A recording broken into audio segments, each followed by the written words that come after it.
Thank you. It's great to be here. I've been a few times, but never had quite so many people in the audience. And it's great to be talking about a grand challenge, and I'm going to be talking about drugs because, in many ways, drugs are the biggest challenge. The drug industry, if you include alcohol and tobacco and caffeine, is the largest trade in the world. And if you exclude those legal drugs, the illegal drug trade is second only to oil in terms of its turnover. So it's a big issue. I hope you've all seen now that there's a book. This is the book that is for the general public. So if you haven't already got it, think about buying it for your next parents' birthdays. Because all the proceeds go to the charity I run called Drug Science. And when you give it to your parents, they'll ask you a lot of questions. So you'll engage in a dialogue with them like you've never had since you were teenagers. But you'll know all the answers. And also follow me on Twitter. Some of you probably do, don't you? Who follows me on Twitter? Good. A few, okay. Well, I'd like to get to 35,000 by the end of the evening, so if you could all log on now, please.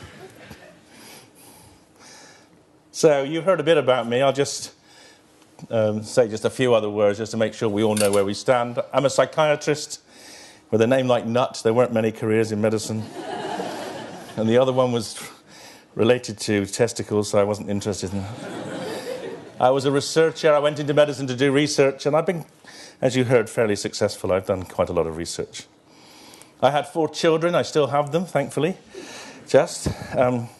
I've seen an awful lot of things through the last 20 years as they grew up that I preferred not to have seen, but it's made me a lot wiser and also more insightful into the whole issues about drugs and why people use them.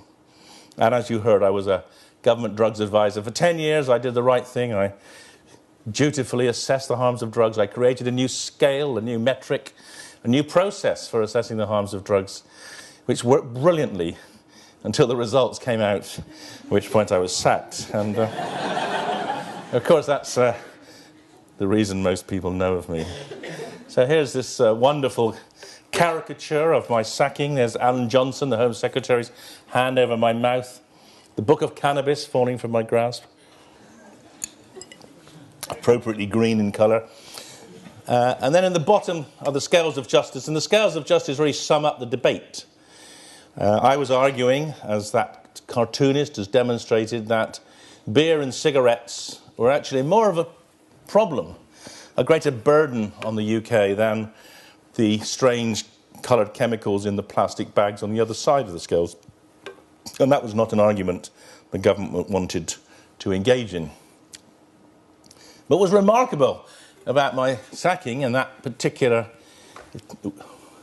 front cover of the Week magazine is that it coincided with Andre Agassi's crystal meth confession. You can see that in the top left-hand corner, see? There he is, in his heyday, with his headband smiling. And most of you probably never even heard of Andre Agassi, but once upon a time there was a very good American tennis player from Las Vegas called Andre Agassi. And he became Wimbledon champion in the 90s. And unfortunately, he tested positive after that for methylamphetamine, which we now call crystal meth. And that presented the tennis authorities with an enormous challenge.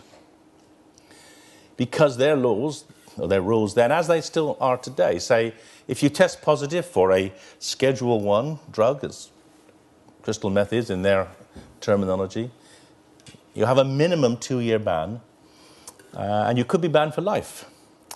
And that would have thrown the whole of the tennis world into a complete disarray. So they decided to do what I thought was a very English thing. They decided to ask him to tell the truth. Andre, did you actually take methylamphetamine? And he said, no, of course not. Your urine testers are just as bad as your tennis players. They're rubbish. Of course I didn't take it. And the authorities wiped their brows and said, well, that's good. Now be a good boy, go away, play tennis and never pee into a bottle again. And he never tested positive again. He probably wisened up and just took someone else's urine in for the tests, as many, many people do if they can. But what's remarkable is that when he ended up writing the story of his life, he sold the book on the grounds that he lied about taking drugs. And you might wonder, well, was that because he'd been burdened with guilt for those 20 years? I lied. Or was it that his publisher said, if you come public about your drug use, you're going to make a couple million more dollars. I'll leave you to decide which is the most likely. But there's a message there. If you are at the top of the tree in your sport or in your other branches of your life, you can get away with it. Lance Armstrong got away with taking erythropoietin for 8 years while he was winning the Tour de France, and as soon as he stopped winning, then he was exposed. So if you're big enough, powerful enough, rich enough, you can get away with it. But if you're not, and I guess most of you aren't, be very careful, because if you get caught, you could suffer the consequences.